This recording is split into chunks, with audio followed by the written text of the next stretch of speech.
जय श्री कृष्ण। आज आमे बुलिबा पई आसीछु बालेश्वर जिले रे थिबा श्रीजंख।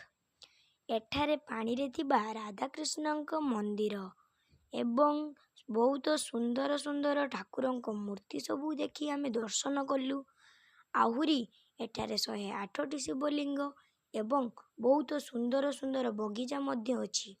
पिला मानक पई दोली खेलिबा पई मध्य रहिछि। पानी रे बोटिंग करबा पई मध्य व्यवस्था रहिछि। पाखरे थिबा लक्ष्मी नारायणक और श्री शनिदेव श्री रामचंद्रक मंदिर मध्य रहिछि।